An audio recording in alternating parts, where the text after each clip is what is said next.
इस वीडियो में हम गॉस लॉ सिंपली स्टडी करने वाले हैं। गॉस लॉ पहले स्टेट करेंगे और फिर गॉस लॉ को हम यहाँ पे प्रूव करेंगे।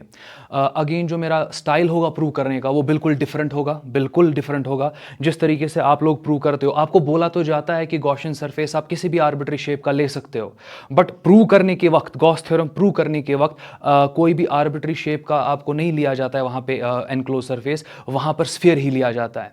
तो थोड़ा अप्रोच यहाँ पे डिफरेंट होने वाला है। वीडियो को स्टार्ट से एंड तक आप देखोगे। चैनल को सब्सक्राइब नहीं किया तो चैनल को सब्सक्राइब करो और शेयर करो बाकी सारे स्टूडेंट्स के साथ, ताकि सब तक क्वालिटी एजुकेशन पहुंच जाए। अब यहाँ पर गॉस लॉ या गॉस थ्योरम को स्टेट करने से पहले, डिराइव करने से पहले, हम प्लेन एंगल और सॉलिड एंगल के बारे में थोड़ा सा इंफॉर्मेशन रखते हैं। पहला इंपॉर्टेंट पॉइंट, अगर मैं प्लेन एंगल की बात करूं, प्लेन एंगल किसी एक पॉइंट पर एक एंगल होता है जो एक आर्क सबटेंड करता है। दैट मींस अगर मैं बात यहां पे करूं, लेट अस एज्यूम ये आपके पास यहां पे एक आर्क है। अब ये आर्क का कहीं ना कहीं पे आपका सेंटर होगा, तो इस आर्क का कहीं ना कहीं पे सेंटर होगा और ये आर्क इस पॉइंट पे कुछ ना कुछ एंगल यहां पर सबटेंड करेगी और इसी एंगल को आप यहां पर प्लेन एंगल कहते हो and that is your theta. तो मैं और एक बार रिपीट करता हूं कि थीटा आपके पास simply angle subtended by the arc होता है। ये आर्क कितना एंगल इस पॉइंट पे सबटेंड कर रहा है वो आपका थीटा है। इसी थीटा को आप प्लेन एंगल कहते हो, इसको आप प्लेन एंगल कहते हो। ये आपका प्लेन एंगल होगा।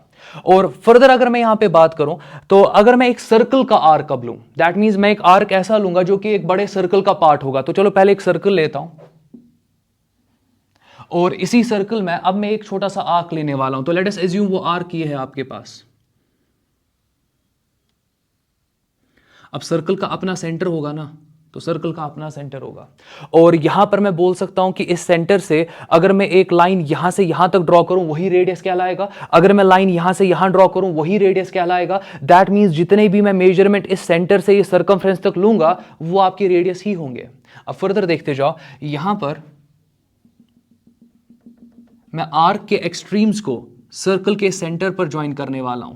तो मैंने आर्क के एक्सट्रीम्स को यहां पर सर्कल के सेंटर के साथ ज्वाइन कर दिया। ये आर्क का एक एक्सट्रीम था, लेट इट बी ए, ये आर्क का दूसरा एक्सट्रीम है, लेट इट बी बी, और आपके पास ये जो दो एक्सट्रीम्स है इस आर्क के, मैं उनको सिंपली ज्वाइन कर रहा हूं यहां पर इस सेंटर, सर्कल के सेंटर के साथ, और ये एग्जैक्टली आपका पॉइंट ओ है।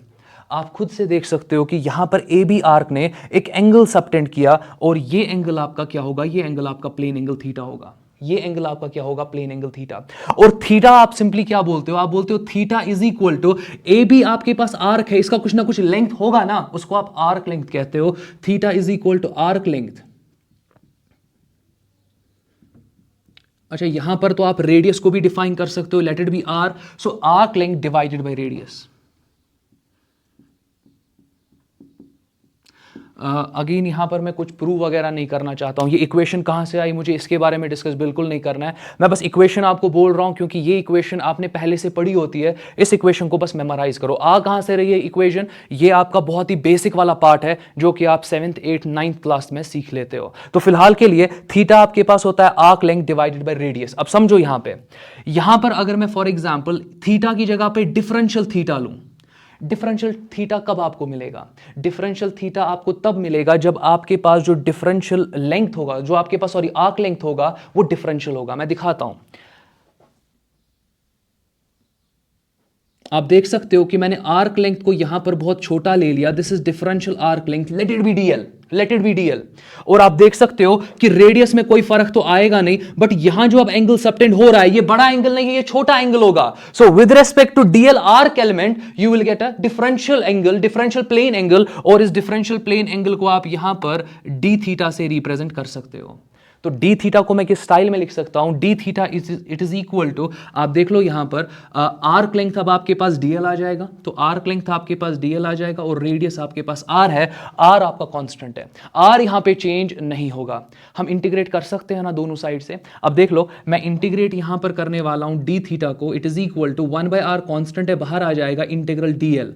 अब ये इंटीग्रल जो आपके पास है, ये छोटा सा डीएल एलिमेंट है, आप ऐसे इसे छोटे छोटे डीएल एलिमेंट्स लेते जाओ। जब ये छोटे छोटे डीएल एलिमेंट्स आप लोगे, आप देख रहे हो कि आप इंटीग्रेट कर रहे हो ओवर अ क्लोज लूप। आप इंटीग्रेट कर रहे हो ओवर अ क्लोज लूप। जब आप इंटीग्रेट कर रहे हो ओवर अ क्लोज लूप, इस इंटीग्रल को आप इस स्टाइल में लिख सकते हो, this is contour integral, this is close loop integral, rather close line integral आपके पास ये बन रहा है। अब फर्दर और एक इंपॉर्टेंट पॉइंट देख लो, जब आप ये डीएल एलिमेंट्स एडअप करते जाओगे तो फाइनली आप ये सारा मेजरमेंट एडअप जब करोगे तो आपको सर्कमफ्रेंस ही मिलेगा ना इस सर्कल का। तो आप लिख सकते हो ना यहां पे देख लो, इंटीग्रल और डी जो है इनवर्स है एक दूसरे के, तो आपको तो थीटा मिल जाएगा। और ये थीटा कहां पे सबटेंड हो रहा है? सर्कल के सेंटर पे। थीटा कहां पे सबटेंड हो रहा है? सर्कल के सेंटर पर। And it will be equal to 1/r multiplied by ये सारा इंटीग्रल आपके पास 2 इंटू पाई इंटू आर आ जाएगा। That is the circumference of your circle, that is the circumference of your circle. यहां पर आपका आर और आर कैंसिल आउट हो जाएगा। आपका थीटा जो कि सबटेंड हो रहा है at the centre of circle, मैं बार बार ये बोल रहा हूं कि थीटा यहां पर एंगल सबटेंड हो रहा है at the centre of circle, और वो एंगल आपके पास कितना आ रहा है? 2 पाई। मैं इसको ऐसे कंक्लूड करूंगा कि एक सर्कल जो आपके पास, कंप्लीट सर्कल जो आपके पास होता है, वो सेंटर पर 2 पाई एंगल सबटेंड करता है, वो सेंटर पर 2 पाई एंगल सबटेंड करता है। इस पॉइंट को प्लीज अपनी जगह पे पेन डाउन करो। A circle always subtends an angle of 2 pi, an angle of 360 degree at the centre of the circle. अब फर्दर अगर मैं बात करूं, क्योंकि प्लेन एंगल की बात हो रही है, प्लेन एंगल के यूनिट्स जो आपके पास होते हैं, इसके 2 यूनिट्स होते हैं, रेडियंस, रेडियंस भी इसका यूनिट है, और दूसरा जो इसका यूनिट है आप उसको डिग्रीज में मेजर कर सकते हो। अब जैसे कि यहां पर आप देख सकते हो कि मैंने थीटा 2 पाई निकाला, तो जब मैं बोल रहा हूं थीटा इज इक्वल टू 2 पाई, आगे आपको बोलना पड़ेगा इट इज 2 पाई रेडियंस। तो दैट मींस आपके पास यहां पर थीटा जो आपके पास है it is 2 pi radiance.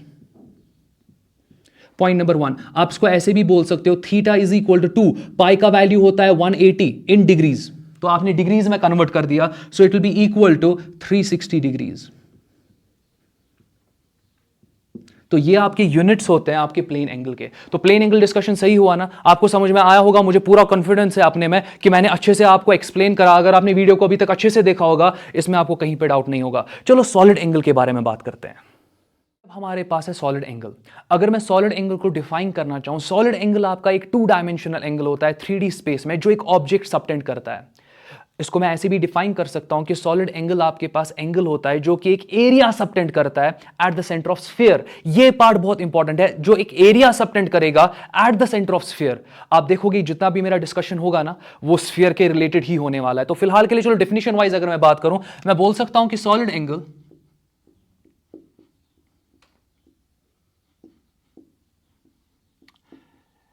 is a 2-dimensional angle in a 3-dimensional space that an object subtends.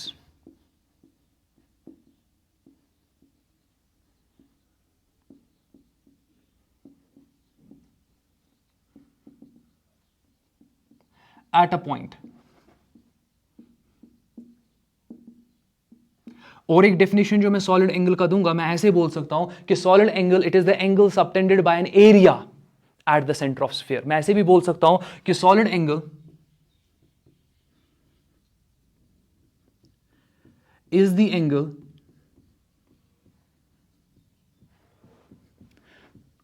Subtended by area, rather by an area at the center of sphere.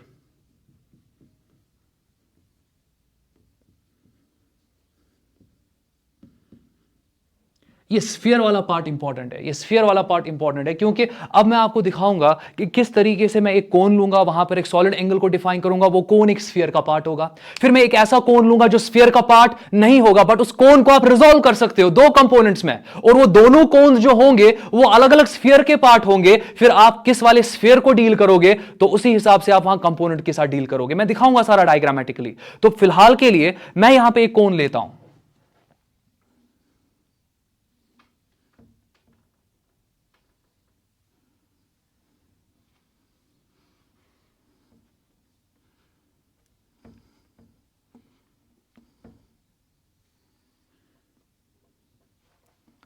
तो यहां पर मैंने ये कोन ले लिया, आपको दिख रहा होगा कि कोन में आपका ये सरफेस आपको मिल रहा है ना, तो ठीक है मैं इसको हाईलाइट करता हूं, आप देखते जाओ।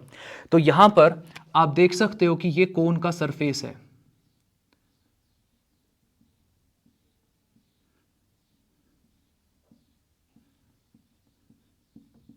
ये आपके कोन का सरफेस है, ये आपके पास एरिया है, और ये एरिया एक पॉइंट पे एक एंगल सबटेंड करेगा, और उसी को आप क्या कहोगे, सॉलिड एंगल। फर्दर मैं और एक बात करने वाला हूं, ये जो एरिया आपके पास है, ये आप बोल सकते हो कि ये इस पॉइंट पे तो एंगल सबटेंड कर रहा है, और ये पॉइंट आपके स्फीयर का सेंटर है, ये पॉइंट आपके स्फीयर का सेंटर है। बट अब आपको कैसे पता चलेगा कि जो आपके पास ये एरिया है, ये एक सॉलिड एंगल सबटेंड कर रहा है आपके स्फीयर के सेंटर पर ही?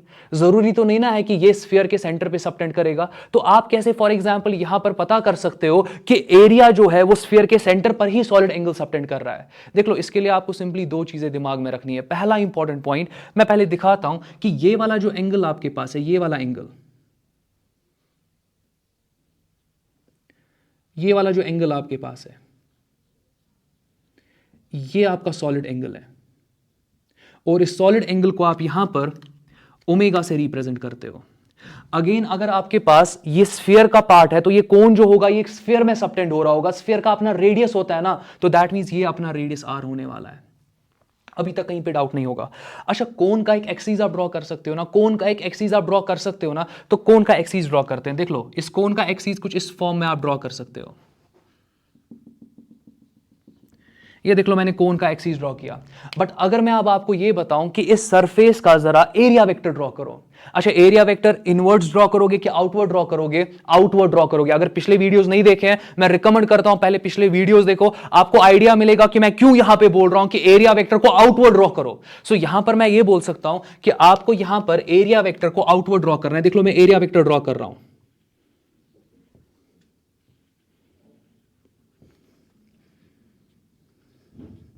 अब समझो, आपका एरिया वेक्टर जो है ना यहां पे, ये सिंपली यहां पर इसी एक्सिस के अलोंग लाई कर रहा है। जब ऐसा सिचुएशन आपके पास आता होगा ना, आप तब बोल सकते हो कि ये जो आपके पास एरिया है, ये एक सॉलिड एंगल ओमेगा सबटेंड कर रहा है at the centre of the sphere. That means ये एरिया जो होगा ये स्फीयर का पार्ट होगा, ये एरिया जो होगा ये स्फीयर का पार्ट होगा। अब इसको कैसे समझाता हूं, आप इसको कैसे समझाएंगे, मैं दिखाता हूं। मैं एक स्फीयर लेता हूं, मैं यहां पर एक स्फीयर लेता हूं,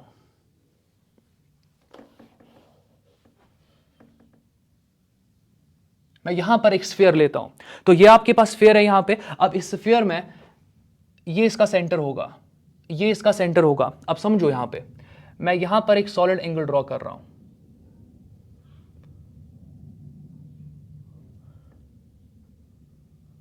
जब मैंने ये सॉलिड एंगल यहां पे ड्रॉ किया, आप देख सकते हो कि यहां पर आपका सॉलिड एंगल आ जाएगा, यहां पर आपका सॉलिड एंगल आ जाएगा,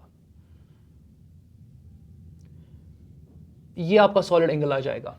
अब इंपॉर्टेंट पार्ट क्या है, ये सॉलिड एंगल कौन सबटेंड कर रहा है? ये सॉलिड एंगल आपके स्फीयर का ये एरिया जो है वो सबटेंड कर रहा है। मैं दिखा रहा हूं, आप देखते जाओ।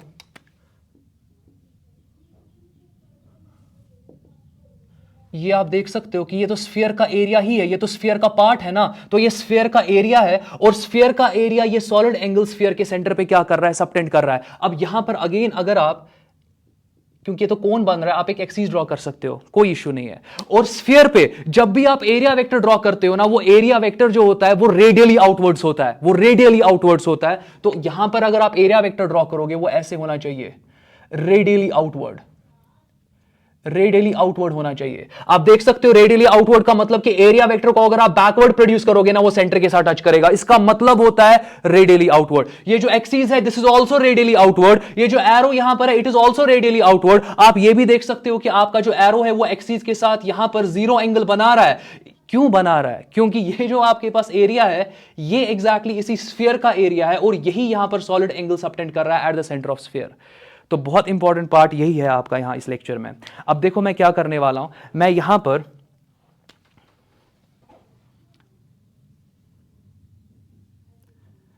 और एक एरिया लेने वाला हूं। अब ये एरिया जो है ना, ये भी तो सॉलिड एंगल सबटेंड करेगा। तो ठीक है, किसी पॉइंट पे ये भी सॉलिड एंगल सबटेंड करेगा। तो लेट अस एज्यूम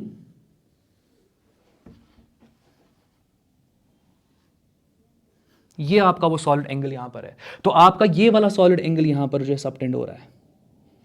तो कहीं पे डाउट नहीं होना चाहिए। तो ये सॉलिड एंगल यहां पर कौन सबटेंड कर रहा है, ये वाला एरिया सबटेंड कर रहा है। जो ये एरिया है ना, यही आपका सॉलिड एंगल यहां पर ओमेगा सबटेंड कर रहा है पॉइंट ओ पे।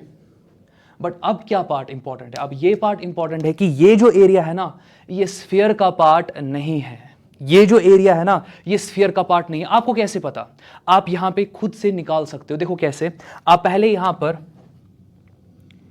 कोन की एक्सिस ड्रॉ करो। आपको समझ में आ रहा होगा कि ये कोन कहां से आ रहा है। तो ये तो कोन है आपके पास, तो एग्जैक्टली आप यहां पर क्या करोगे, आप कोन का एक्सिस ड्रॉ करो। और इस एरिया की बात हो रही है, क्योंकि यही एरिया जो है इस वक्त ये आपका सॉलिड एंगल सबटेंड कर रहा है। यही एरिया इस वक्त सॉलिड एंगल सबटेंड कर रहा है। तो आप देख सकते हो कि जो मैंने एक्सिस ड्रॉ करा यहां पे, ये जो एक्सिस मैं ड्रॉ कर रहा हूं, ये मैं कोन का एक्सिस ड्रॉ कर रहा हूं, और वो तो आप कोन के यहां पर वर्टेक्स से ही ड्रॉ करते हो, तो इसमें कहीं डाउट होगा नहीं। Point number 1। दूसरा इंपॉर्टेंट पॉइंट देख लो, अगर मैं एरिया वेक्टर यहां पे ड्रॉ करूं, यहां पर आपका एरिया वेक्टर जो होगा वो आप इस स्टाइल में ड्रॉ करोगे, normal to your area. Normal to area ही करते हो ना एरिया वेक्टर ड्रॉ, तो आपका एरिया वेक्टर कुछ इस डायरेक्शन में है। क्या ये दोनों पैरेलल है? नहीं है। अगर ये दोनों यहां पर पैरेलल नहीं है, इन दोनों का एक्सिस और एरिया वेक्टर का अगर डायरेक्शन सेम नहीं है, ये आपके स्फीयर का एरिया नहीं है, ये आपके स्फीयर का एरिया नहीं है। तो होपफुली आपको पहले डिफरेंस समझ में आया होगा कि किस वाले को आप स्फीयर का एरिया माना करोगे। मतलब ये स्फीयर का पार्ट है, ये एरिया जो है ये स्फीयर का पार्ट है, ये एरिया स्फीयर का पार्ट नहीं है। और अगेन यहां पर मैं क्या लिख सकता हूं, मैं बोल सकता हूं कि ये आपका एस वेक्टर है, और यहां पर आपकी एक्सिस के साथ एक थीटा एंगल जो है वो सबटेंड कर रहा है। चलो और डिस्कशन करते हैं। तो अभी तक जितना हमने सॉलिड एंगल समझा, कंटिन्यू करते हैं और देखते हैं कि इक्वेशन क्या है सॉलिड एंगल का। तो यहां पर जैसे कि आपको दिख रहा है, ये आपके पास स्फीयर है, इस स्फीयर का कुछ ना कुछ रेडियस होगा, लेट इट बी आर। तो इस स्फीयर का रेडियस मैं यहां पे कितना ले रहा हूं, आर ले रहा हूं। दैट मींस स्फीयर के सेंटर से जब आप यहां पर इस स्फीयर के सरफेस तक जाओगे तो डिस्टेंस कितना होने वाला है, वो आर होने वाला है। अब यहां पे इंपॉर्टेंट पॉइंट ये है समझना कि जो मैंने यहां पर ये एरिया लिया हुआ है, ये छोटा सा एरिया, मैंने पूरे स्फीयर में मैंने एक छोटा सा एरिया यहां पे लिया। ये एरिया जो आपके पास है, आप बोल सकते हो ना कि इस एरिया का डिस्टेंस सेंटर के रेस्पेक्ट में कितना होगा, वो आर होगा। अच्छा, आप देख सकते हो कि जो आपके पास ये एरिया है, इस एरिया पर हर एक पॉइंट जो है वो तो स्फीयर के सरफेस पे लाई कर रहा है ना। यहां पर आपके पास ये जो एरिया है, इस एरिया में जितने भी पॉइंट्स है वो सारे के सारे कहां पे लाई कर रहे हैं, वो स्फीयर के सरफेस पे लाई कर रहे हैं। हर एक पॉइंट जो होगा, मैं बोल सकता हूं ना कि वो इक्विडिस्टेंट होगा from the centre of the sphere, और किस डिस्टेंस पे होगा, वो एट अ डिस्टेंस आर होगा। अब यहां पर देख लो, अगर मैं यहां पर इस सॉलिड एंगल को डिफाइन करूं, सॉलिड एंगल का डेफिनेशन आपके पास होता है sigma, it is equal to, यहां पर आप ये वाला सॉलिड एंगल देख रहे हो, ये वाला सॉलिड एंगल सबटेंड कौन कर रहा है, ये वाला सॉलिड एंगल आपका ये वाला पार्ट सबटेंड कर रहा है, और ये वाला पार्ट पूरे स्फीयर का पार्ट है। आपको पता है कि ये जो छोटा एरिया यहां पर है, ये पूरे स्फीयर का पार्ट है यहां पर। तो कहने का मतलब कि फिलहाल के लिए ये जो सॉलिड एंगल आपके पास है, ये एक छोटा सा एरिया यहां पर सबटेंड कर रहा है स्फीयर के सेंटर पे। लेट अस एज्यूम कि इसका एरिया यहां पर एस है। लेट अस एज्यूम कि इसका एरिया यहां पर एस है। दैट मींस ये जो एरिया यहां पर आपको दिख रहा है, ये तो है स्फीयर का ही पार्ट, बट फिलहाल के लिए ये जो आपको एरिया दिख रहा है, जो ना सॉलिड एंगल सबटेंड कर रहा है, लेट अस एज्यूम कि इसका एरिया आपके पास एस है। अब ये सॉलिड एंगल को, इस एस को और इस आर को आप रिलेट कर सकते हो। आप लिख सकते हो कि जो आपका सॉलिड एंगल यहां पे सबटेंड हो रहा है, it is equal to s, क्योंकि ये जो सॉलिड एंगल है वो यही एस सबटेंड कर रहा है ना, तो न्यूमरेटर में आपका एस आ गया। अच्छा, यहां पर ये एरिया जो आपके पास है, एरिया में जितने भी पॉइंट्स आपके पास है वो स्फीयर के सेंटर से इक्विडिस्टेंट है। तो किस डिस्टेंस पे है वो, आर डिस्टेंस पे। तो आप डिवाइड यहां पर करोगे आर स्क्वायर। इस तरीके से आप सॉलिड एंगल को डिफाइन करते हो। ये डेफिनेशन है आपके सॉलिड एंगल का। तो सॉलिड एंगल आपके पास जो होता है, तो जो एरिया सबटेंड कर रहा होगा सॉलिड एंगल, आपको वो एरिया न्यूमरेटर में लिखना होता है, डिवाइडेड बाय उस एरिया में जितने भी पॉइंट्स होते हैं ना, वो इक्विडिस्टेंट होते हैं, वो इक्विडिस्टेंट होते हैं फ्रॉम अ फिक्स्ड पॉइंट। तो किस डिस्टेंस पे आपके सारे पॉइंट्स लाई करते हैं, उसी डिस्टेंस का स्क्वायर आपको यहां पे डिनोमिनेटर में लेना होता है। अब यहां पर मैं क्या कर सकता हूं, मैं यहां पर एज्यूम कर सकता हूं कि let us assume this is differential area. मैं फिर अगर बोल रहा हूं कि ये डिफरेंशियल एरिया है, मैं इसलिए बोल रहा हूं क्योंकि पूरा स्फीयर जो है उसका एरिया आपके पास 4 पाई आर स्क्वायर होगा, कर्व्ड सरफेस एरिया। ये तो टोटल एरिया किसका है, ये टोटल एरिया आपके स्फीयर का है। बट अब मैं क्या कर रहा हूं, मैं इस स्फीयर में से एक छोटा सा पार्ट ले रहा हूं और इस छोटे से पार्ट का एज्यूम कर रहा हूं कि इसका एरिया आपके पास ds है। छोटा सा एरिया छोटा सॉलिड एंगल सबटेंड करेगा ना, तो it will B D sigma. Even though आपके पास ये छोटा सा एरिया है, मगर इस छोटे से एरिया में हर एक पॉइंट अगर हर एक पॉइंट का डिस्टेंस देखे from the centre of the sphere, वो तो सेम आर रहने वाला है। तो यहां पर इस छोटे से डिफरेंशियल एरिया के लिए डिफरेंशियल सॉलिड एंगल को जब आप डिफाइन करते हो, आप इक्वेशन वाइज लिख सकते हो ना, d sigma it is equal to d s, क्योंकि छोटा सा सॉलिड एंगल सबटेंड कौन कर रहा है, छोटा सा एरिया। ये छोटा सा एरिया आपके स्फीयर के सेंटर से एक फिक्स डिस्टेंस पे होगा ना, आर, तो आप यहां डिनोमिनेटर में क्या लिखोगे, आर स्क्वायर लिखोगे। चलो इंटीग्रेट करते हैं। अगर मैं यहां पर इंटीग्रेशन ऑफ डी सिग्मा लूं, वो आपके पास आएगा integral d s divided by are square. आप यहां पर 1/r स्क्वायर को कॉमन बाहर निकाल सकते हो इंटीग्रल के, ये इंटीग्रल डी एस आपके पास आ जाएगा। अब जरा समझो इस पार्ट को। आपके पास जो ये पूरा स्फीयर होता है, क्या ये आपके पास कर्व्ड सरफेस होता है ना, ये मत फ्लैट सरफेस होता है। मैं इसको ऐसे भी बोल सकता हूं कि स्फीयर का जितना भी एरिया है वो तो एक वॉल्यूम को एनक्लोज कर रहा है। तो ये आपके पास जो कर्व्ड सरफेस एरिया होता है, ये मैं बोल सकता हूं कि ये आपके पास क्लोज्ड एरिया होता है। दैट मींस अब मैं यहां पे क्या करने वाला हूं, मैं यहां पर छोटे से डिफरेंशियल एरियाज जो यहां पर आपके पास, ये तो एक छोटा सा डिफरेंशियल एरिया है, ऐसे ही बहुत सारे डिफरेंशियल एरिया जिस पूरे स्फीयर में होंगे, मैं उन सबको एडअप करना स्टार्ट करूंगा। एडअप स्टार्ट करना मतलब होगा कि मैं इंटीग्रेट कर रहा हूं यहां पे डीएस को। दैट मींस जब आप इंटीग्रेट कर रहे हो डीएस को, आप कर रहे हो ना ओवर क्लोज सरफेस, आप इंटीग्रेट कर रहे हो ना डीएस को over an entire close surface, तो आप यहां पर बोल सकते हो ये तो सरफेस इंटीग्रल है, मगर ये क्लोज सरफेस इंटीग्रल है, ये क्लोज्ड सरफेस इंटीग्रल है आपके पास। फर्दर अगर मैं बात यहां पे करूं, आप डायरेक्टली यहां पे लिख सकते हो सिग्मा, क्योंकि इंटीग्रल और डी आपस में इनवर्स है, एक दूसरे के इफेक्ट को नलिफाई करेंगे। आपका सॉलिड एंगल जो यहां पे सबटेंड होगा, मगर ये सॉलिड एंगल सबटेंड होगा कहां पे, इस स्फीयर के सेंटर पर। इस स्फीयर के सेंटर पर आप इंटीग्रेट ओवर एंटायर स्फीयर कर रहे हो। दैट मींस आपके सेंटर पर जो सॉलिड एंगल यहां पे सबटेंड होने वाला है, करेगा कौन सबटेंड, पूरे स्फीयर का कर्व्ड सरफेस एरिया, पूरे स्फीयर का कर्व्ड सरफेस एरिया जो सेंटर पर सॉलिड एंगल सबटेंड करता है। आप डायरेक्टली इसको लिख सकते हो, it is equal to 1/r square. अच्छा, curved surface area of sphere जो है वही आपका ये इंटीग्रल होने वाला है, तो आप इसको लिख सकते हो, it is equal to 4πr square. तो यहां पर आपका r स्क्वायर कैंसिल हो जाएगा। आप डायरेक्टली बोल सकते हो कि आपका जो यहां पे सिग्मा है, it is equal to 4π। Since मैं चाहता हूं कि आपको कंफ्यूजन ना हो, मैं यहां पे और एक बार रिपीट करता हूं और इवन मेंशन भी यहां पे करता हूं कि ये जो सॉलिड एंगल है, ये आपके स्फीयर के सेंटर पे कौन सबटेंड कर रहा है, स्फीयर का कर्व्ड सरफेस एरिया। मैं लिखूंगा यहां पे, this is the solid angle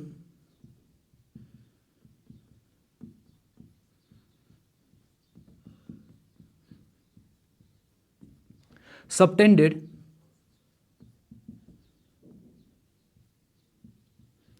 at the center of sphere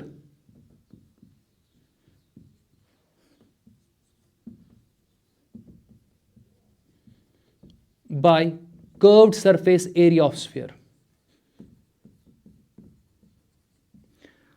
that means अगर मैं एक पॉइंट की बात करूं, क्योंकि स्फीयर का सेंटर वो तो एक पॉइंट है ना, एक पॉइंट पे कितना सॉलिड एंगल सबटेंड होता है पूरे स्पेस में, 4π।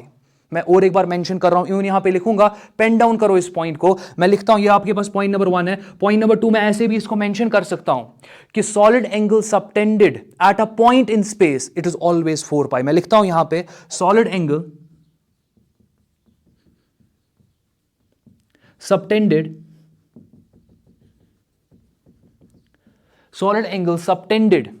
at a point, solid angle subtended at a point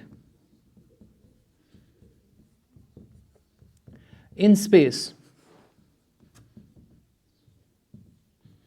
is 4π। ये बहुत इंपॉर्टेंट पॉइंट है। दैट मीन्स मैं क्या बोलने वाला हूं, लेट अस एज्यूम मैं आपको बोलता हूं कि ये एक पॉइंट है स्पेस में, इस पॉइंट पे कितना सॉलिड एंगल सबटेंड होगा, आप बोलोगे कि आपका आंसर होना चाहिए 4π। ये इंपॉर्टेंट पार्ट है। अच्छा, 4π तो सबटेंड हो रहा है, साथ साथ में आपके दिमाग में ये भी होना चाहिए कि ये 4π सबटेंड करेगा कौन, एक कर्व्ड सरफेस एरिया, और वो कर्व्ड सरफेस एरिया किसका होगा, स्फीयर का होगा। फिर मैं ये भी बोल सकता हूं कि स्फीयर का रेडियस कुछ भी हो, आपका छोटा स्फीयर हो, बड़ा स्फीयर हो, बहुत बड़ा स्फीयर हो, कोई भी साइज का स्फीयर हो, हर एक स्फीयर अपने सेंटर पर सॉलिड एंगल 4π ही सबटेंड करेगा, क्योंकि आपका जो यहां पर टोटल सॉलिड एंगल सबटेंडेड है ना, वो कितना आ रहा है, 4π। It does not depend upon radius. तो आपका छोटा स्फीयर जो है वो भी अपने सेंटर पे 4π सबटेंड करेगा, बड़ा स्फीयर जो है वो भी अपने सेंटर पे 4π सबटेंड करेगा। अब अभी तक तो हम सिर्फ स्फीयर की बात कर रहे हैं ना, व्हाट इफ कि आपका कोन कुछ इस स्टाइल का होगा, व्हाट इफ कि आपका कोन कुछ इस स्टाइल का होगा। जरा देखते जाओ, ये बहुत इंपॉर्टेंट पॉइंट है। यहां पर आप देख सकते हो कि ये ब्लैक कलर का एरिया आपको दिख रहा होगा, ये ब्लैक कलर का एरिया आपको दिख रहा होगा, और यहां पर इस ब्लैक कलर के एरिया पर अगर मैं एक एरिया वेक्टर ड्रॉ करूं वो इस डायरेक्शन में, ये भी आपको दिख रहा होगा यहां पे, ये भी आपको दिख रहा होगा यहां पे। नेक्स्ट इंपॉर्टेंट पॉइंट, यहां पर ये जो कोन फॉर्म हो रहा है, इस कोन में भी एक सॉलिड एंगल सिग्मा सबटेंड हो रहा है, ये भी आपको दिख रहा होगा। नेक्स्ट इंपॉर्टेंट पॉइंट, यहां पर जो इस कोन का एक्सीस है और जो यहां पे ब्लैक कलर का एक्चुअल एरिया वेक्टर है, आप देख रहे हो कि इनके बीच में एक एंगल थीटा सबटेंड हो रहा है, या let us assume alpha subtend हो रहा है, तो एंगल सबटेंड हो रहा है। दैट मींस यहां पर आपके पास एरिया वेक्टर और आपके पास एक्सिस ऑफ कोन एक दूसरे के साथ कोइंसाइड नहीं कर रहे हैं। तो अब यहां पर मैं इससे क्या कंक्लूड कर सकता हूं, मैं यहां पर इस पॉइंट से यह कंक्लूड कर सकता हूं कि जो ये ब्लैक कलर का एरिया है ये एक स्फीयर का पार्ट नहीं है, ये एक स्फीयर का पार्ट नहीं है। तो अब अगर आपको, अब समझो यहां पे ये आपके स्फीयर का पार्ट बिल्कुल भी नहीं है, तो आप क्या कर सकते हो, आपका अप्रोच क्या रहने वाला है, क्योंकि आपको तो यहां पे सिग्मा डिफाइन करना है ना। सिग्मा को आप डिफाइन कैसे करते हो वो तो हमने देख लिया ना, इस स्टाइल में डिफाइन करते हो। चलो यहां पर आप सिग्मा को डिफाइन करते हैं, देख लो सिग्मा को कैसे डिफाइन करते हैं। मैं यहां पे लिख सकता हूं ना कि sigma it is equal to, again ये सिग्मा है, यहां पर मैं लिखूंगा it is equal to area जो ना इसको सबटेंड कर रहा है इस सिग्मा को, और ये जो एरिया है मैंने एरिया लिख दिया डिवाइडेड बाय यहां से लेके यहां तक कुछ ना कुछ डिस्टेंस होगा ना, तो मैं फिलहाल के लिए यहां आर स्क्वायर लिख रहा हूं। अब समझो यहां पर जब आप इस डेफिनेशन पे गए, जब आपने ये वाला डेफिनेशन देखा, ये जो आपके पास एरिया था ये तो एक स्फीयर का पार्ट था, ये जो आपके पास एरिया था ये तो स्फीयर का पार्ट था, और ये जो आपके पास डिस्टेंस था, इस एरिया में जितने भी पॉइंट्स थे वो इस पॉइंट से इक्वी डिस्टेंट थे, ऐसा कुछ सीन हो रहा था। बट यहां पर अगर आप देखोगे यहां पर ऐसा कुछ भी नहीं हो रहा है। तो आप क्या करने वाले हो यहां पे, सिंस आपने पहले ही पढ़ा कि जो आपके पास एरिया वेक्टर हो, सॉरी जो एरिया आपके पास होता है वो एक वेक्टर क्वांटिटी की तरह आप ट्रीट कर सकते हो, दैट मींस एरिया वेक्टर को आप रिजॉल्व कर सकते हो। अब यहां पर बहुत इंपॉर्टेंट पार्ट है इस रेजोल्यूशन को समझना। आप देख लो यहां पर आप देख सकते हो कि ये आपके पास ब्लैक कलर का एरिया है, ये आपके पास ब्लैक कलर का एरिया है, मैंने इसको रिजॉल्व किया एक तो इस रेड कलर के एरिया में और इस ब्लू कलर के एरिया में। एक बार और देख लो, यहां पर आपके पास ये ब्लैक एरिया है, मैंने इसको रिजॉल्व कर दिया रेड कलर के एरिया में और ब्लू कलर के एरिया में। तो अभी तक कहीं पे डाउट नहीं होना चाहिए। रेड कलर का जो यहां पर एरिया है, रेड कलर के एरिया के लिए आप देख सकते हो कि यहां पर आपके पास अपना एरिया वेक्टर है, रेड कलर का एरिया वेक्टर। जो नीचे आपको दिख रहा है यहां पे ब्लू कलर का area vector, sorry blue colour का एरिया, इसका अपना एरिया वेक्टर ये वाला वेक्टर है। अब समझो मेरे लिए कौन सा एरिया इंपॉर्टेंट है, मेरे लिए वो एरिया इंपॉर्टेंट है जिसका एरिया वेक्टर एक्सिस के साथ कोइनिशियल होगा। मैं ऐसे भी बोल सकता हूं कि जिसका मेरे लिए वो एरिया इंपॉर्टेंट है जिसका एरिया वेक्टर एग्जैक्टली कोन के एक्सिस के साथ पैरेलल जाएगा। अब ये देख लो, कोन का एक्सिस ये है, ये वाला जो आपके पास एरिया है इसका एरिया वेक्टर जो है ये कोइंसाइड कर रहा है एक्सिस के साथ, मेरे लिए ये वाला एरिया जो है वो बहुत इंपॉर्टेंट है। अब अगर मैं यहां पे एज्यूम कर लूं कि ये आपके पास एस है, लेट अस एज्यूम कि ब्लैक कलर का वेक्टर आपके पास एस है, ऑटोमेटिकली ये तो अल्फा यहां पर है, तो आप इस वाले को बोल सकते हो this is your S cos alpha, और ये आपके पास क्या आ जाएगा एस साइन अल्फा।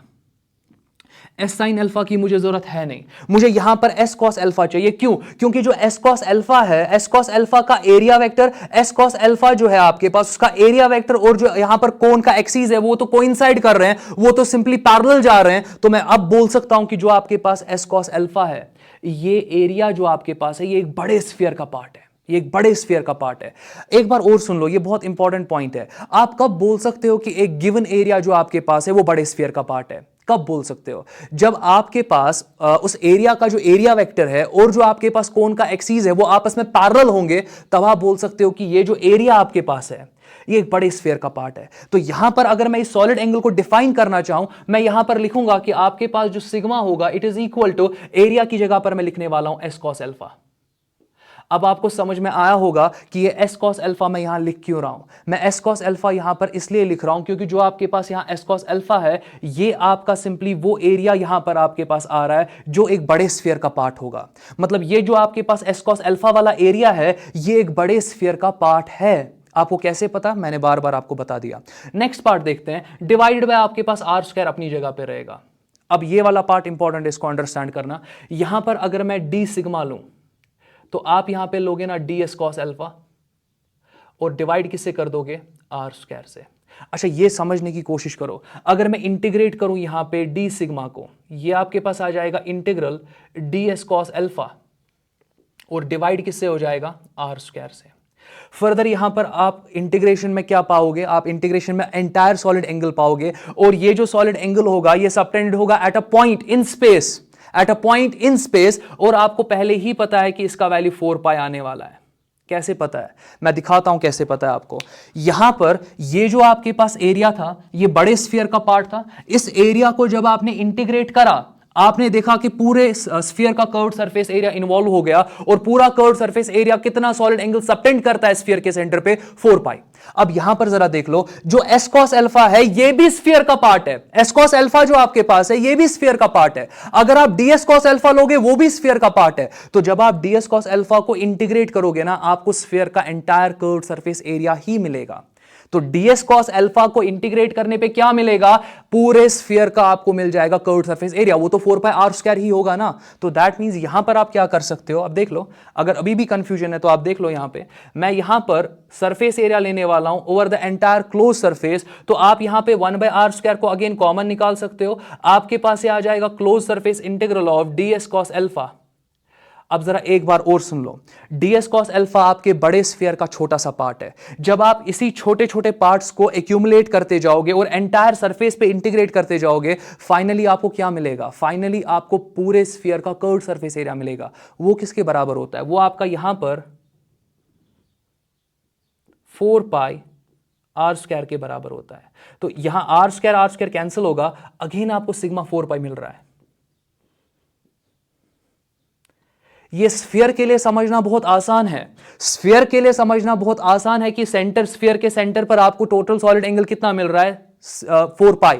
बट यहां पर मैंने एक आर्बिट्री एरिया लिया, एक आर्बिट्री एरिया को जब मैं इंटीग्रेट करता हूं, आप देख रहे हो यहां पे कि ये तो एक एक्चुअल में आर्बिट्री एरिया था, इसको जब आपने इंटीग्रेट करा, जब आपने अगेन इस आर्बिट्री एरिया, तो ये तो छोटा सा एरिया है, जब आप इसको इंटीग्रेट करते हो ओवर एंटायर क्लोज सरफेस, आप देखते हो कि इस पॉइंट पे अगेन कितना सॉलिड एंगल सबटेंड होता है, 4 पाई। अब यहां पर आप देख सकते हो सिग्मा आपके पास किसके बराबर, 4 पाई।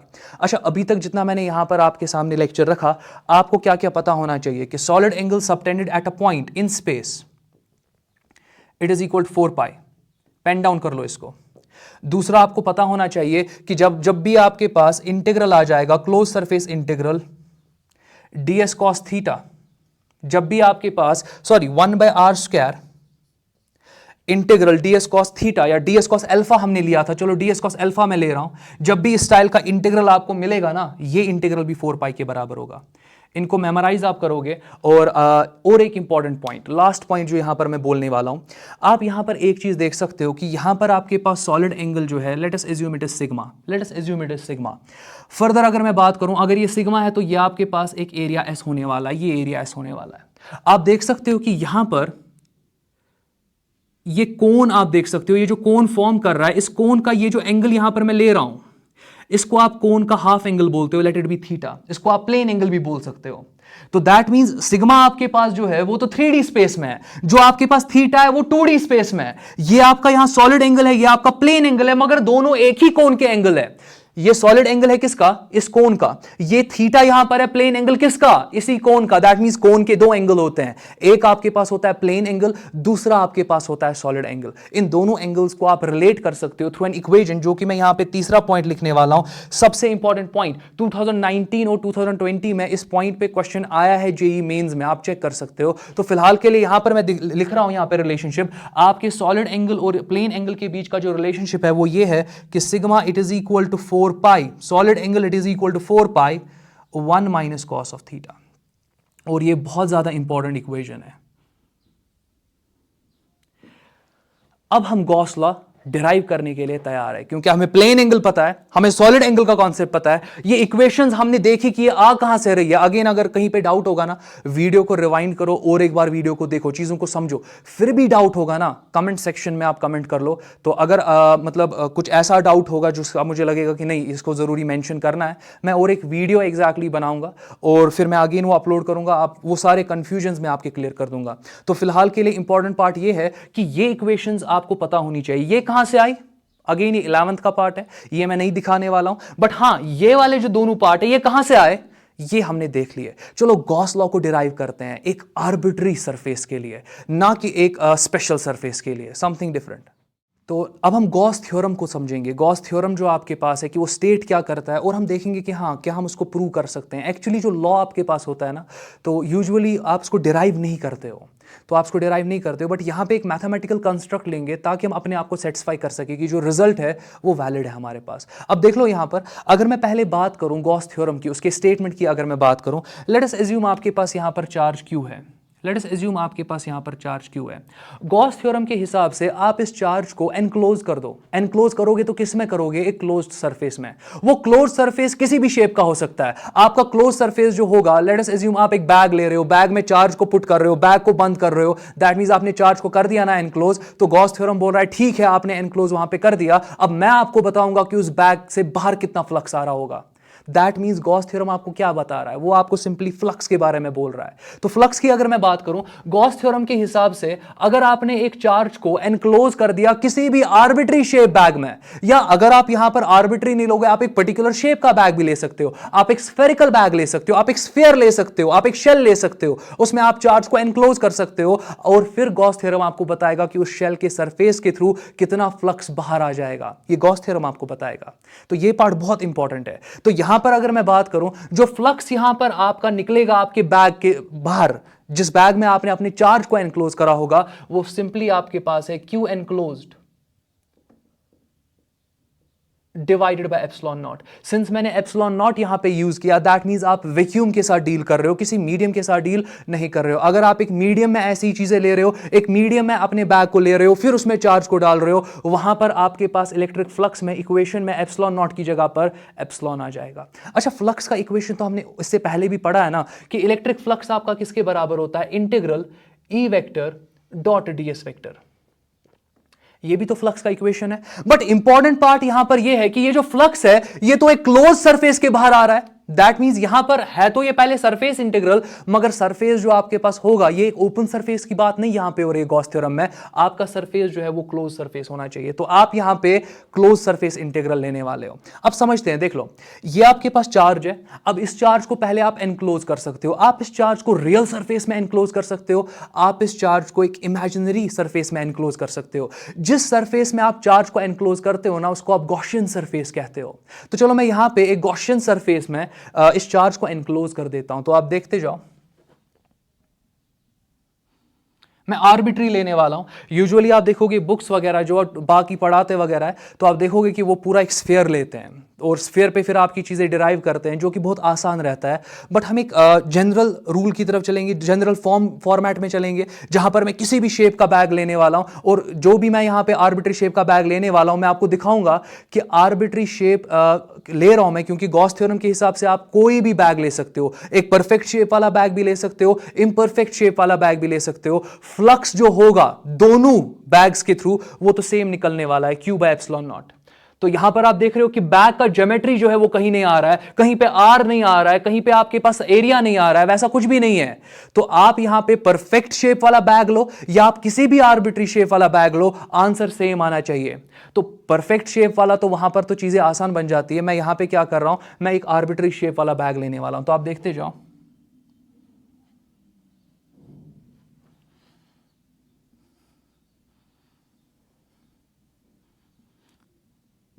तो मैंने यहां पर एक आर्बिट्री शेप वाला बैग ले लिया। तो इसकी शेप आर्बिट्री है, मगर ये आपके पास एक बैग ही है। दैट मींस आपका चार्ज यहां पे क्या होगा? एनक्लोज होगा। मैं इसको ऐसे दिखा सकता हूं, मैं इसको इस फॉर्म में दिखा सकता हूं। आप देख सकते हो कि ये आपका बैग है। थोड़ा आपको 3D लग रहा होगा यहाँ पे, तो होपफुली अभी तक कहीं पे डाउट नहीं होगा। अब मुझे करना क्या है यहाँ पे? मुझे सिंपली यहाँ पर ये चीज को डिराइव करना है कि जो फ्लक्स इस बैग के थ्रू निकल रहा होगा ना, बाहर निकल रहा होगा, वो आना चाहिए Q enclosed bye epsilon not. Q enclosed bye epsilon not. देख लो मेरा अप्रोच क्या होने वाला है। मैं यहाँ पर एक छोटा सा एरिया पहले लूंगा, डिफरेंशियल एरिया। तो देख लो, ले रहा हूं मैं यहाँ पे, आप देखते जाओ। मैं यहाँ पर स्टार्टिंग में एक डिफरेंशियल एरिया लेता हूं। बैग में एक डिफरेंशियल एरिया मैंने ले लिया। अब यहां पर ये जो डिफरेंशियल एरिया है, ये कुछ ना कुछ सॉलिड एंगल यहां पे सबटेंड करेगा ना, छोटा सा सॉलिड एंगल, जिसको आप लिख सकते हो डी सिग्मा। इसमें डाउट नहीं होना चाहिए। तो ठीक है, फिलहाल के लिए यहां पर आप देख सकते हो कि आप यहां पर आप देख सकते हो कि यहां पर एक सॉलिड एंगल जो है वो एनक्लोज हो रहा है। फर्दर अगर मैं यहां पे बात करूं, बहुत इंपॉर्टेंट पार्ट है, ये पॉजिटिव चार्ज है। पॉजिटिव चार्ज की वजह से आप यहां पर अगर फील्ड की बात करोगे ना, वो अवे होगा, रेडियली आउटवर्ड्स होगा आपका फील्ड, वही होगा ना। एक बार और सुन लो, पॉजिटिव चार्ज की वजह से यहां पर जो इलेक्ट्रिक फील्ड है वो अवे होगा। अब देख लो, मैं यहां पर सरफेस पे इलेक्ट्रिक फील्ड वेक्टर की बात कर रहा हूं, ये पार्ट यहां पर जो मैं बोल रहा हूं इसको भी पेन डाउन करो। गॉस थ्योरम जो है ना, आपका जो गॉस थ्योरम है वो एग्जैक्टली चार्ज और चार्ज के फील्ड को रिलेट करता है, मगर वो जो चार्ज का फील्ड आप लेते हो ना, वो आप गॉसियन सरफेस पे लेते हो। दैट मींस एक चार्ज है, उसकी वजह से आपको स्पेस में फील्ड निकालना है। आप एग्जैक्टली जिस पॉइंट पे फील्ड निकालना चाहते हो ना, उस पॉइंट के थ्रू गॉसियन स्फीयर ड्रॉ करो, गॉसियन सरफेस ड्रॉ करो।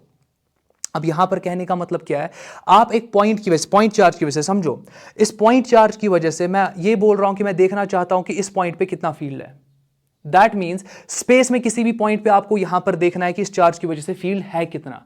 आप क्या करोगे, उस पॉइंट के थ्रू एक गॉसियन स्फीयर या गॉसियन सरफेस को पास कर दो। और दैट मीन्स कहने का मतलब यह है कि गॉस लॉ जो आपके पास है, गॉस थ्योरम जो आपके पास है, वो रिलेट करता है चार्ज को और चार्ज के फील्ड को, जो कि आपके गॉसियन सरफेस पे होगा। तो ये पार्ट बहुत इंपॉर्टेंट है। तो दैट मींस यहां पर आप फील्ड को एनालाइज कर सकते हो, और फील्ड जो जिस पॉइंट पे आप फील्ड को एनालाइज करना चाहते हो, उस पॉइंट के थ्रू आपको क्या लेना होता है, आपको गॉसियन सरफेस लेना होता है। इस चीज को हम डिटेल में पढ़ेंगे, बट फिलहाल के लिए यहां पर अगर मैं बात करूं, यहां पर आपका इलेक्ट्रिक फील्ड जो होगा वो अवे होगा ना। तो चलो मैं इलेक्ट्रिक फील्ड दिखाता हूं, क्योंकि पॉजिटिव चार्ज है, पॉजिटिव चार्ज की वजह से यहां पर इलेक्ट्रिक फील्ड का डायरेक्शन ये होने वाला है, और ये इलेक्ट्रिक फील्ड का वैल्यू मैं लिख सकता हूं, ये आपके पास ई वेक्टर है। फर्दर अगर मैं बात करूं, यहां से लेकर यहां तक कुछ ना कुछ सेपरेशन होगा ना, यहां से लेकर यहां तक कुछ ना कुछ सेपरेशन होगा। Let that be r, let that be r, ये आपके पास आर सेपरेशन है। अब अगर मैं आपको यह बताऊं कि इस चार्ज की वजह से यहां पर कितना इलेक्ट्रिक फील्ड है, आप तो डायरेक्टली बता दोगे पॉइंट नंबर 1 कि आपका जो इलेक्ट्रिक फील्ड वेक्टर होगा it is equal to 1/4 pi epsilon naught. Source charge आपका क्यू है, और यहां से लेकर यहां तक डिस्टेंस आपका आर है, तो डिवाइड किससे कर दोगे, आर स्क्वायर से। और इंपॉर्टेंट पार्ट यहां पर इस फील्ड का डायरेक्शन भी आप देख सकते हो कि फील्ड का डायरेक्शन आप आर कैप से रिप्रेजेंट कर सकते हो, और आर कैप मैं यहां पर ड्रॉ कर रहा हूं, ये आपका आर कैप यहां पर है, मैंने ड्रॉ कर दिया। इसी डायरेक्शन में आपका इलेक्ट्रिक फील्ड है, तो कहीं पे डाउट नहीं होना चाहिए। फर्दर अगर मैं बात करूं, फर्दर अगर मैं बात यहां पे करूं, आपका एरिया वेक्टर जो होगा, ये जो मैंने डिफरेंशियल एरिया यहां पे लिया, डिफरेंशियल एरिया, इस डिफरेंशियल एरिया का एरिया वेक्टर कुछ इस डायरेक्शन में होगा ना, late it B DS vector. और ये एरिया वेक्टर इलेक्ट्रिक फील्ड के साथ एक एंगल थीटा बना रहा है ना, तो मुश्किल होना नहीं चाहिए। अब अगर मैं बात यहां पे करूं, इलेक्ट्रिक फील्ड तो हो गया, चलो फ्लक्स की बात करते हैं। आपने पढ़ा होता है ना कि जो आपके पास इलेक्ट्रिक फ्लक्स है, अब मैं इलेक्ट्रिक फ्लक्स यहां पे निकालना चाहता हूं, डिफरेंशियल एरिया के थ्रू कितना फ्लक्स होगा, डिफरेंशियल फ्लक्स होगा। और आप देख रहे हो कि यहां पर आपके पास आर्बिट्री सरफेस मैंने लिया हुआ है, तब जाके मैं यहां पे डी फाई लिख सकता हूं ना, क्योंकि नॉन यूनिफॉर्म फील्ड है यहां पे, पॉइंट चार्ज की वजह से नॉन यूनिफॉर्म फील्ड आपके स्पेस में होता है। तो मैं यहां पे क्या लिख सकता हूं, डी फाई, एंड इसको मैं लिख सकता हूं it is equal to E vector dot ds vector. अभी तक कहीं पे डाउट नहीं होना चाहिए।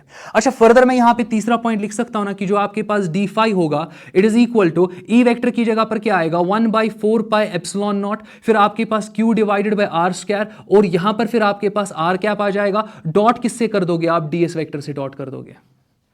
अभी कहीं मुश्किल नहीं है। नेक्स्ट पार्ट देखते हैं, मैं लिख सकता हूं ना यहां पे कि जो आपके पास डी फाई होगा it is equal to 1/4 pi epsilon naught अपनी जगह पर, आप देख सकते हो क्यू बाय आर स्क्वायर भी अपनी जगह पर, यहां पर आपके पास आएगा ना r cap dot ds vector. अच्छा, डॉट प्रोडक्ट है दो वेक्टर्स का, आप क्या लेते हो, पहले वेक्टर का मैग्नीट्यूड, दूसरे वेक्टर का magnitude, and cosine of the theta, cosine of the angle between the two vectors, जो कि यहां पर थीटा है, कोसाइन ऑफ थीटा लेना पड़ेगा। दैट मींस मैं लिख सकता हूं यहां पे फिफ्थ पॉइंट कि आपके पास जो डी फाई है it is equal to 1/4 pi epsilon naught, यहां पर आपके पास क्यू अपनी जगह पर, आर स्क्वायर अपनी जगह पर है, यहां पर आप लिखोगे आर कैप का मैग्नीट्यूड, यूनिट वेक्टर का मैग्नीट्यूड 1 होता है, मैं 1 भी लिख सकता था बट फिलहाल के लिए मैंने आर कैप मैग्नीट्यूड लिख दिया, फिर डीएस वेक्टर का मैग्नीट्यूड, और आप यहां पे कॉस थीटा लिख दोगे, तो ऐसे कुछ आ जाएगा। अब नेक्स्ट पार्ट जरा देख लो, अगर मैं यहां पर डी फाई की बात करूं, ये तो इलेक्ट्रिक फ्लक्स की ही बात हो रही है, इट इज इक्वल टू मैं लिख सकता हूं ना 1/4 पाई एप्सिलॉन नॉट, ये क्यू अपनी जगह पे multiplied by 1/r square multiplied by, इसका मैग्नीट्यूड 1 होता है, ये ds cos थीटा बन जाएगा।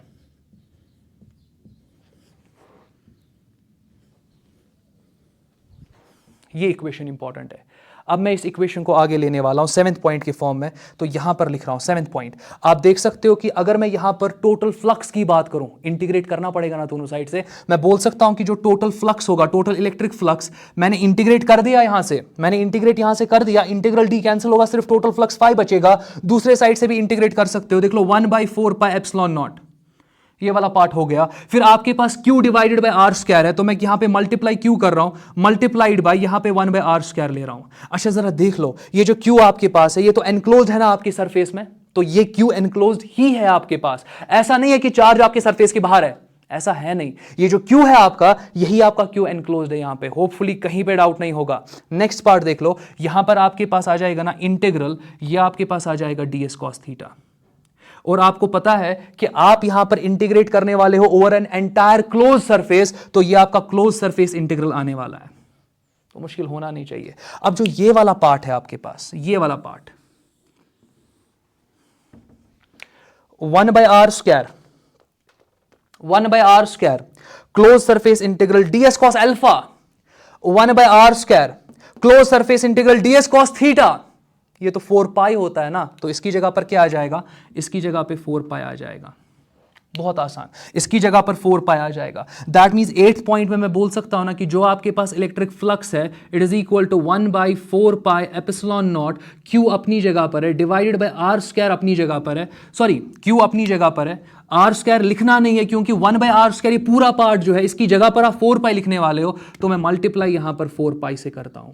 आप देख लो 4 पाई कैंसिल हो जाएगा। 9th पॉइंट में मैं बोल सकता हूं कि आपका इलेक्ट्रिक फ्लक्स जो है, it is equal to this is Q divided by epsilon naught. आप फिगर से देख सकते हो, this Q is your enclosed charge.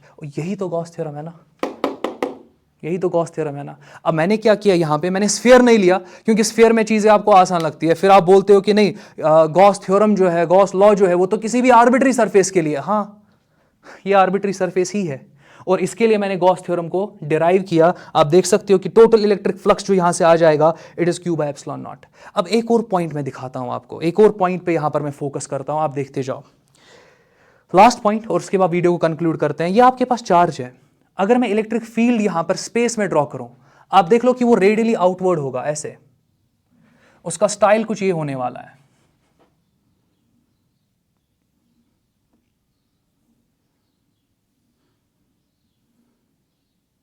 इस तरीके से आपका इलेक्ट्रिक फील्ड बाहर आ जाएगा। अच्छा आप तो प्लेन में देख रहे हो, आप प्लेन में यहां पर देख रहे हो, बट इंपॉर्टेंट पार्ट ये है कि कुछ इलेक्ट्रिक फील्ड बोर्ड के बाहर आएगा ना, और कुछ इलेक्ट्रिक फील्ड बोर्ड के अंदर भी चला जाएगा। ऐसा क्यों हो रहा है? क्योंकि आपका जो चार्ज है ना, वो एक प्लेन में सिर्फ फील्ड को नहीं डिस्ट्रीब्यूट करेगा, वो पूरे स्पेस में डिस्ट्रीब्यूट करेगा आपका इलेक्ट्रिक फील्ड। अब इंपॉर्टेंट पार्ट ये है कि जो ये फील्ड लाइंस आपकी है, यही तो आपका इलेक्ट्रिक फ्लक्स कॉन्स्टिट्यूट करती है ना। मैं बोल सकता हूं कि आपका जो इलेक्ट्रिक फ्लक्स यहां पे जा रहा है, वो एक 4 पाई सॉलिड एंगल पे डिस्ट्रीब्यूट हो रहा है। मैं बोल सकता हूं ना, एक पॉइंट चार्ज की वजह से, इस पॉइंट को पेन डाउन कर लो, एक पॉइंट चार्ज की वजह से जो फ्लक्स होता है वो 4 पाई सॉलिड एंगल पे स्प्रेड होता है। मैं लिखता हूं इस पॉइंट को, due to a point charge, due to a point charge,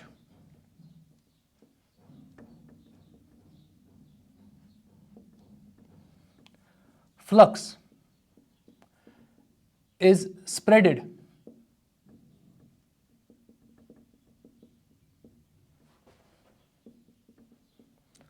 over a solid angle